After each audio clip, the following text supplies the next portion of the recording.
समुद्र के नीचे क्या है।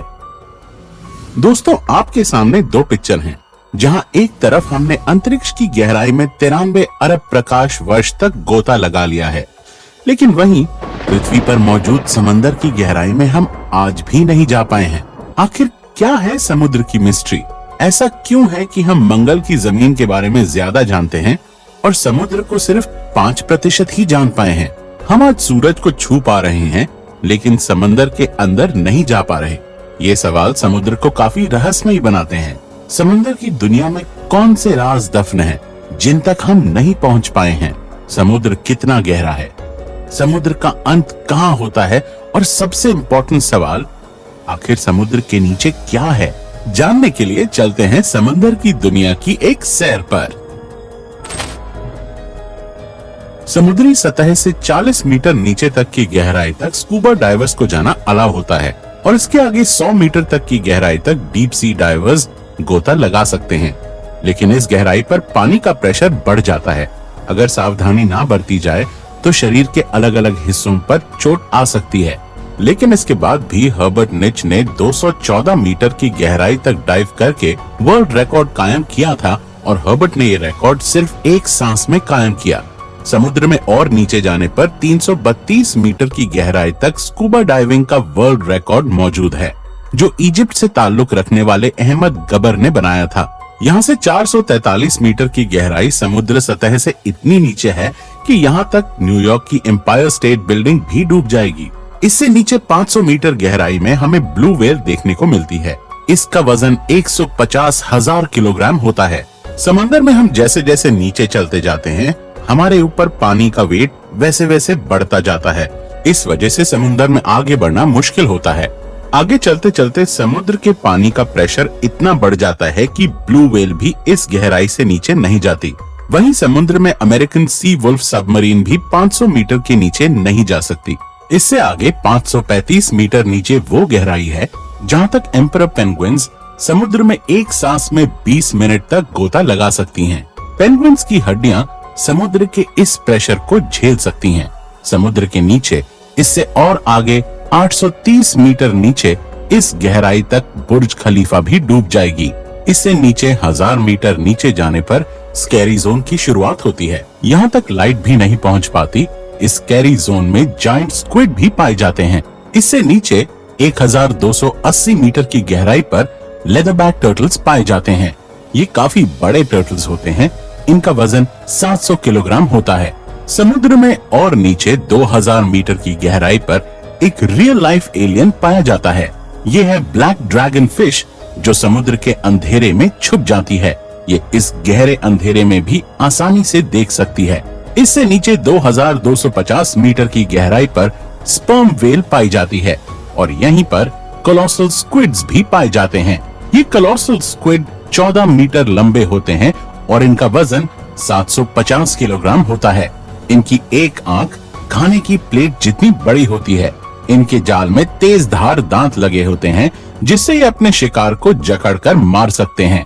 दो रोड रोलर जितनी वजनी स्पर्म व्हेल और कोलोसल स्क्विड्स की समुद्र में लड़ाई होती ही रहती है। ये दोनों एक दूसरे के जानी दुश्मन हैं। इस मरी हुई स्पर्म व्हेल की बॉडी पर दिखाई देने वाले निशान एक कोलोसल स्क्विड की ही करतूत है। समुद्र में और नीचे 3800 मीटर की गहराई पर टाइटैनिक का मलबा आज भी मौजूद है और आगे 4000 मीटर नीचे समुद्र में वो हिस्सा शुरू हो जाता है जिसे अबिसल जोन कहा जाता है। यहाँ फिन टूथ वाइपर फिश और एंगलर फिश जैसे जीव मौजूद हैं। पानी के अंधेरे में एंगलर फिश को नेचर ने एक ऐसी टॉर्च दी है जिससे वो आसानी से अंधेरे में देख सकती है। वहाँ अंधेरे में रहने वाले बाकी सभी जीवों के शरीर में भी लाइट पैदा होती है, जिसे बायोल्यूमिनेसेंस कहा जाता है और ये लाइट इंफ्रारेड होती है, जिसे हम नहीं देख सकते। आगे 4781 मीटर की गहराई तक वर्ल्ड वॉर 2 में क्रैश होने वाले बैटलशिप का मलबा आज भी मौजूद है। समुद्र के नीचे क्या है इसे जानने के लिए हमें और आगे जाना पड़ेगा और आगे 6000 मीटर नीचे की गहराई पर समुद्र का ऐसा हिस्सा शुरू हो जाता है जिसे हडल जोन कहा जाता है। यहाँ वाटर प्रेशर एक इंसान पर जंबो जेट रखने जितना होता है।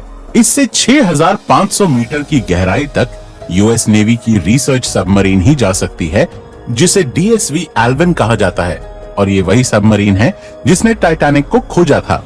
और इससे आगे 8,848 मीटर की गहराई वो पॉइंट है जहां तक माउंट एवरेस्ट भी डूब जाएगा, लेकिन इससे भी आगे जाने का रिकॉर्ड बनाया था 1960 में डॉन वॉल्श और जैक्स पिकार्ड ने। ये 10,916 मीटर की गहराई तक गए थे। इस गहराई पर सिर्फ इनकी सबमरीन की रोशनी थी, और इस रोशनी में इन्होंने एक अजीब घटना देखी, जहां कोई बहुत बड़ा जीव इनका पीछा कर रहा था। लेकिन यहाँ पानी का प्रेशर इतना ज्यादा था कि इस सबमरीन के एक हिस्से में क्रैक पड़ गया और उन्हें तुरंत ऊपर जाना पड़ा। समुद्र में और नीचे 10,972 मीटर की गहराई उतनी ही होती है जितना एक कमर्शियल प्लेन ऊपर उड़ान भरता है। समुद्र में और आगे 11,000 मीटर की गहराई पर मैरियाना ट्रेंच मौजूद है। ये समुद्र का सबसे डीपेस्ट पॉइंट है।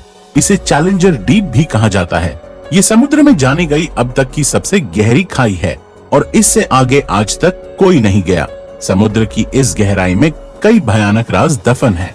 जब एक बार एक अंडर वाटर टेस्ट व्हीकल को यहाँ पर 11 किलोमीटर नीचे भेजा गया, तो उस व्हीकल को किसी पावरफुल जीव ने काफी मजबूती से पकड़ लिया था, और काफी जोर लगाने पर भी इसे लोग नहीं छुड़ा पाए। पर कुछ देर बाद उस भयानक जीव ने इसे छोड़ दिया। लेकिन जब इस व्हीकल को ऊपर लाया गया, तो इस पर लगे निशान देखकर रिसर्चर्स के होश उड़ गए, क्योंकि ये निशान किसी और के नहीं बल्कि दुनिया की सबसे बड़ी शार्क मेगालोडन के थे। माना जाता है कि समुद्र की गहराइयों में कुछ भयंकर जीव आज भी मौजूद हैं, जिन्हें हम नहीं खोज पाए हैं। उन्हीं में से एक भयानक जीव मेगालोडन शार्क है, जो लाखों साल पहले लुप्त हो गई थी। हो सकता है कि ये शार्क आज भी यहाँ मौजूद हो। समुद्र के नीचे कई तल क्षेत्रों में अनेक जगह एक्टिव वोल्केनोज भी हैं, जिनसे लावा निकलता रहता है। ऐसे गर्म इलाकों में भी कई बार कुछ शार्क्स को देखा गया है, और ये वैज्ञानिकों के लिए भी एक रहस्य है कि लावा उगलने वाले डीप सी वोल्केनोज के पास कुछ शार्क्स कैसे जिंदा रह सकती हैं। हम समुद्र में नीचे मैरियाना ट्रेंच में पहुंच चुके हैं। ये अब तक एक्सप्लोर किया गया समुद्र का सबसे डीपेस्ट पॉइंट है, जिससे आगे तक कोई नहीं जा पाया है। अभी तक हमने समुद्र के 5% हिस्से को ही जाना है, पर एक सवाल अभी तक बना हुआ है कि आखिर समुद्र के नीचे क्या है। अगर आप सोच रहे हैं कि समंदर के नीचे कोई विलुप्त सभ्यता, विलुप्त शहर या सोने चांदी के सिक्के मिल सकते हैं, तो आप गलत हैं।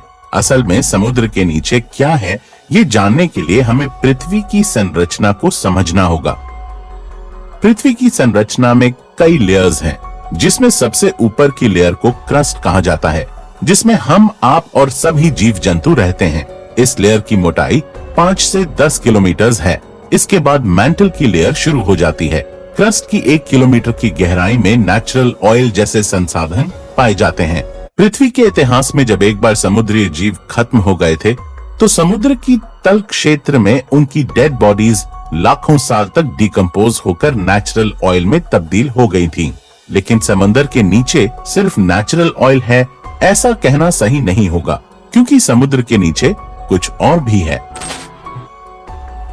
आपको ये सोचकर अजीब लगेगा कि समुद्र के नीचे नदियां कैसे हो सकती हैं।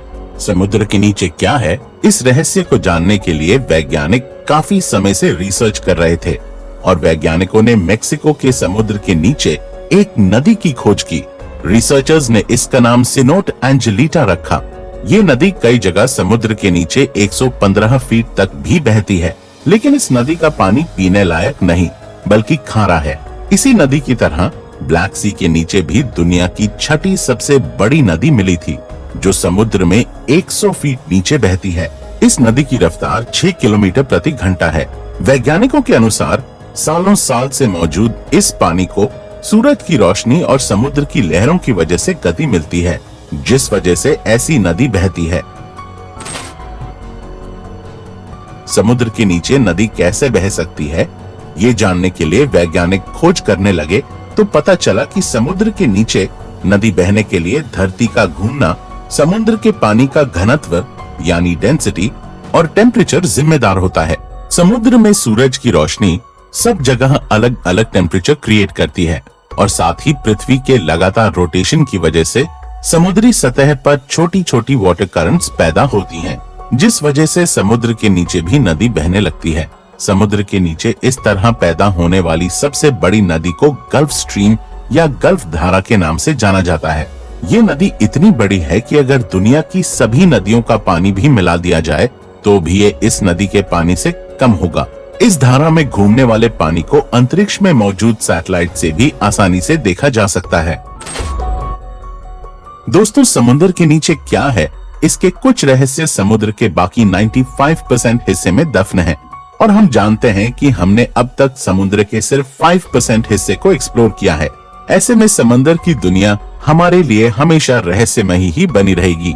साइंटिस्ट्स के अनुसार समुद्र के नीचे की दुनिया में कई नए विचित्र जीव प्रजाति भी मौजूद हो सकते हैं, जैसे कि जायंट ट्यूब वर्म्स और वैम्पायर स्क्विड। इसके अलावा समुद्र के नीचे कई नए ऑयल रिसोर्सेज, मिनरल्स वगैरह भी मौजूद हो सकते हैं जो हमें इकोनॉमिकली स्ट्रॉन्ग बना सकते हैं। साथ ही समुद्र की दुनिया में हो सकता है कि कुछ प्राचीन सिविलाइजेशंस के सबूत भी मौजूद हों जो अब तक हमारे नोटिस में ही ना आए हों। ऐसे में आपको क्या लगता है कि समुद्र के नीचे बाकी बचे इस 95% हिस्से में क्या हो सकता है? कमेंट्स में हमें जरूर बताइएगा। मैं मिलता हूं आपसे किसी अगले वीडियो में। तब तक keep watching our videos and keep exploring.